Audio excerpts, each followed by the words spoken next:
Grabe, ang ganda. Ayan, dami mga ano dyan, no? Paliguan. Woo!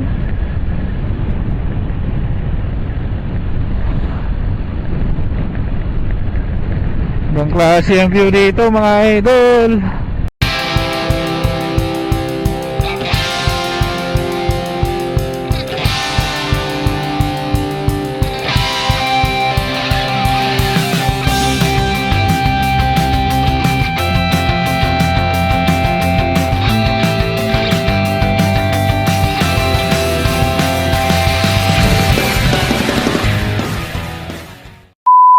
Alright mga idol, so pauwi na kami.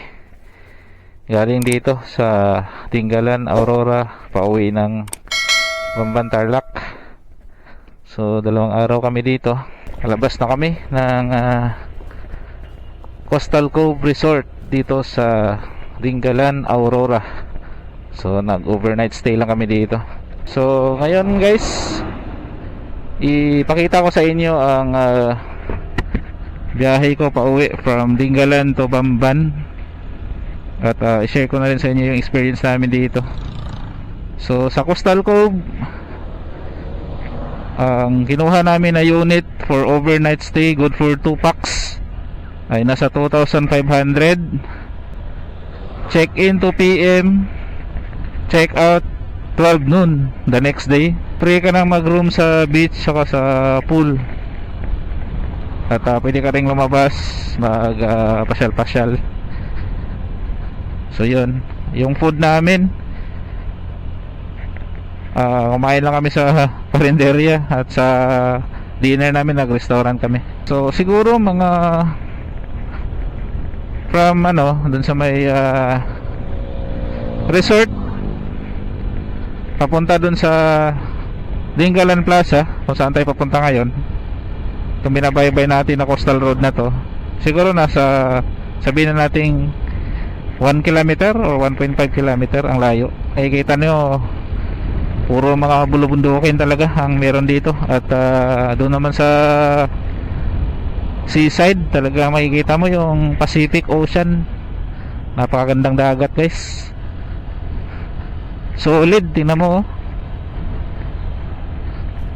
Umakyat pa kami doon sa may grotto at sa Pacific View Deck sana, pero hindi kami natuloy sa Pacific View Deck. Actually sa grotto diyan kami umakyat kasi close pa siya nung nandun kami. Then medyo mahal talaga guys yung babayaran sa mga tourist spot na yun. Dito naman sa area na to, yan, mga pasalubong. So yung pasalubong dito,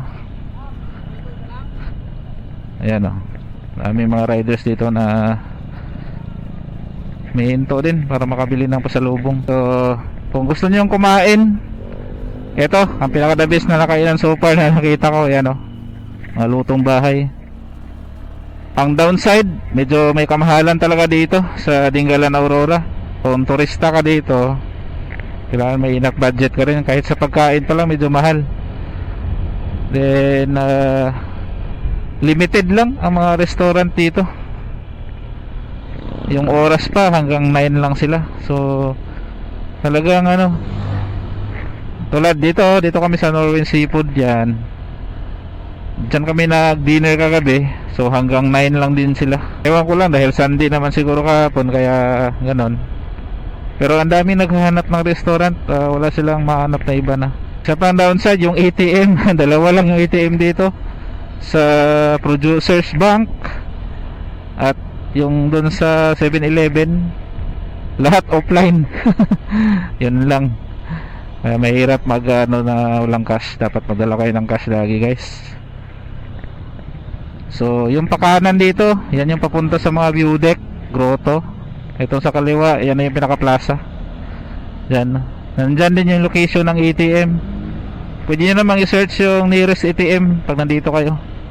Yan lang din yung isasuggest nila. So overall, okay yung experience. Konting downside lang sa expenses dito. So ngayon, babaybayin natin itong kalsada na to pauwi ng Bamban. Dadaan tayo sa mga national roads lang. So Gabaldon, Laur, Palayan City at Cabanatuan City. Yan yung mga tutumbukin nating syudad or bayan na dadaanan. Pero yung view guys, solid. Lalo na pag doon na kayo sa grotto o sa may Pacific View Deck papunta. Sigurado, solid talaga. Makikita nyo sa mga drone shots natin, talagang ang lupit ng view. So far, yan yung pinaka-the best ko na napuntahan ng mga overlooking na area. Nakakatakot lang yung bangin, grabe. Ayos din yung kalsada dito. Solid mag-ride dito sa Dingalan mga idol. Time check pala, 11:35. Umalis kami doon sa namin, resort, mga 11:20. So maghanap na lang kami ng makainan along the way. So may mahanap naman tayo. Medyo makulimlim. Kung nasa tayong maabutan ng ulan dito. Yan guys, parang Cannon Road lang. Solid guys. Bale, overnight lang kami dito. Solid. Kung tutuusin, bitin pa meron pa kami hindi napuntahan. Kaya lang limited lang din yung time natin dito. At yung budget, syempre.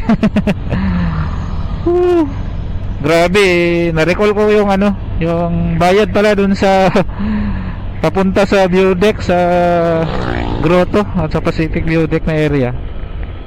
Dun pala sa paanan, sa may sapa, tulay, ang LGU. Sisingilin ka na ng 220 dun. Hindi ko na alam kung ano mga binabayaran. Basta lahat-lahat na yun, environmental fee, kung ano-ano. Pero hindi pa pala kasama yung entrance dun sa mga tourist spot. So sa LGU lang yun, 220. Dalawa kami iwan ko lang kung yun na yun. Baka per head lang, to 110 ganun. Hindi ko na inalam, basta yun yung mga binabayaran. Pagdating dun sa may iba pang babayaran. Nagulat ako dun sa Pacific View Deck. Kasi imbis na didiretso kami dahil sarado pa yung grotto, hinarang kami. At kailangan daw ma-briefing muna kami bago tumuloy. At ni-recommended talaga na puntahan yung Pacific View Deck dahil yun daw yung the best. Yun nga lang, pag pupunta ka ng view deck, automatic per head entrance 50 pesos, parking fee ng motor 20, at automatic may obligado kang kukuha ng tour guide na worth 300. So hindi pwedeng walang tour guide. So hindi ko na tinuloy, medyo 400 plus na naman. So di bali nang hindi kayo matuloy doon kasi doon lang mismo sa grotto. At actually bago pa dumating sa grotto, napakarami pala mga overlooking spot doon na solid na. Kahit doon lang kayo, kahit di na kayo mag view deck. Merong isa doon yung Javier View Deck. Ang ganda rin ng view doon, makikita mo yung lighthouse nasa baba. 30 pesos per head lang doon. So hindi na kailangan ng tour guide. So ganun lang ginawa namin. Nag-enjoy na rin kami. Lapit na tayo dito sa signage ng I Love Dingalan. I Love Dingalan. Pero hindi na kami, didiretso na kami kasi mainit na. At least nakapag picture na rin ako dun sa may unang arko ng Dingalan. So dito ako nagpicture. Ganda pa rin ang mga tanawin, grabe mga bundok.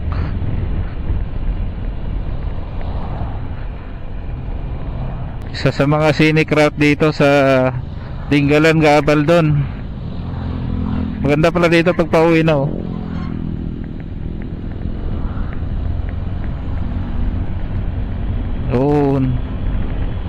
Ganda ng mga bundok guys. Ganda solid ang mga bundok. Ay mga kambing. Pagka bumalik Kaya gusto ko rin i-video yung pabalik guys dahil napaka-solid din ng view dito. So papunta na tayo sa Gabaldon. Ganda grabe. Mahirap na magpalipad ng drone dito kasi malakas na yung hangin. Ayan mahampas na yung hangin guys. Wow, may sapa oh, sa gilid lang. Ang linaw pa naman ng tubig. Gabaldon. Sa Gabaldon na tayo. Wow. Ganda, may maliguan no. Grabe, ang ganda. Ang ganda talaga, Gabaldon. Ayan, dami mga ano dyan no, paliguan. Woo!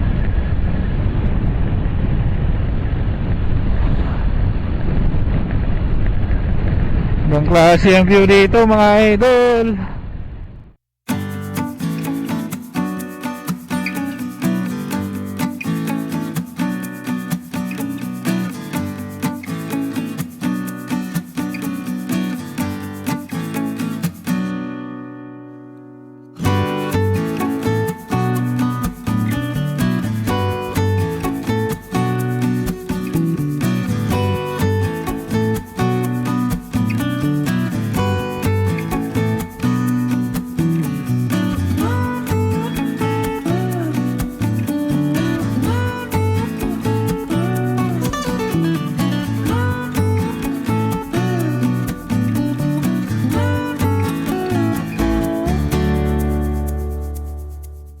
Gabaldon. So maghanap na tayo ng kainan dito mga idol.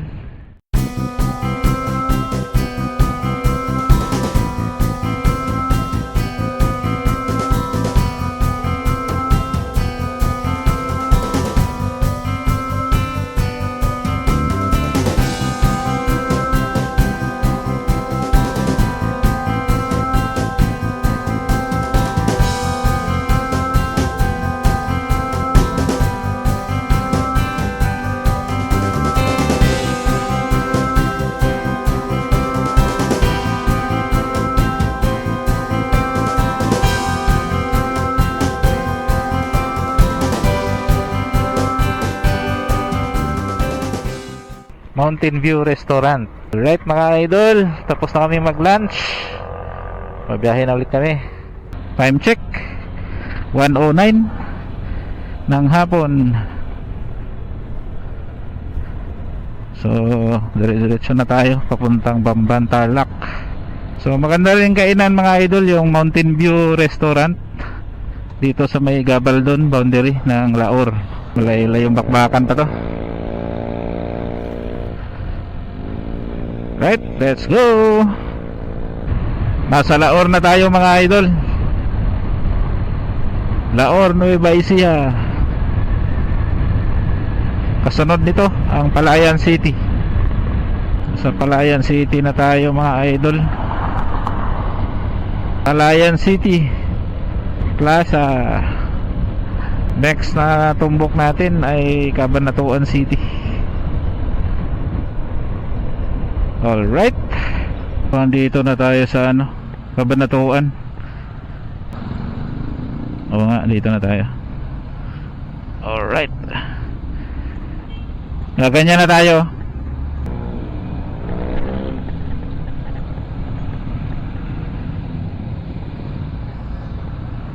Dito na tayo sa Cabanatuan City.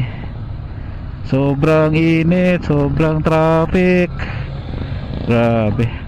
Kaya pala mas mainam pa rin pala mag bypass road guys. Sis lang tayo dito. Sobrang traffic sa Cabanatuan. Buong ano, sa sentro ng Palayan hanggang sa Cabanatuan, napaka-traffic. Puro traffic. Ay, nakasilong din.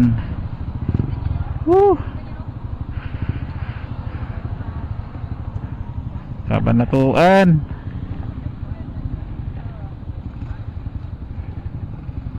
Mahirap dito sa Cabanatuan kasi kada kanto may traffic light.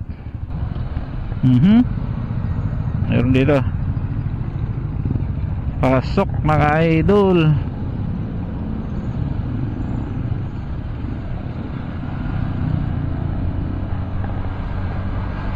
Cabanatuan City.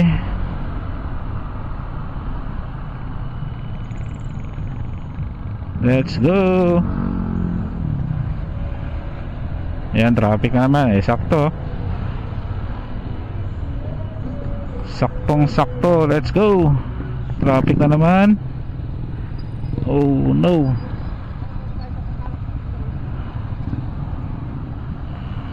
Ay ako. Bitong area na to. Napakainit pa naman.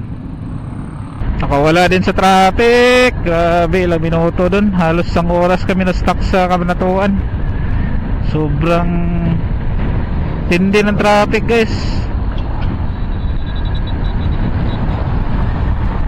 Sobrang tindi. Yan, salamat po. Nakawala na rin sa traffic. Punta na tayo ng Santa Rosa. Grabe, napakatagal. Dapat pala nag-bypass road na kami. Mali pala yung ano ko. Kaya mas okay pa talaga yung lubak-lubak. Basta importante hindi ganun ma-stuck naman. Sayang sa oras na stuck sa traffic. More than 1 hour pa yata eh. Sana ba yung junction sa Santa Rosa? Medyo nag-ano pa ako mga idol kasi first time ko dito sa Kabanatuan eh. So hindi ko pa gaano na tandaan yung mga landmark dito. Time check mga idol. Sa haba ng biyahe, 3:14 ng hapon. Nandito pa tayo sa Concepcion, Tarlac. Grabe yung biyahe. Concepcion, Tarlac. Woohoo. Solid guys. Masyado matraffic kasi sa palayan sa Kabanatuan. Medyo nag-stop over pa kami kasi talagang ano eh, bugbugan eh. Nahantok na yung angkas ko. Grabe. Karating din sa Concepcion. Next, Capas, Tarlac. Approaching Capas, Tarlac. Time check mga idol, 4:07.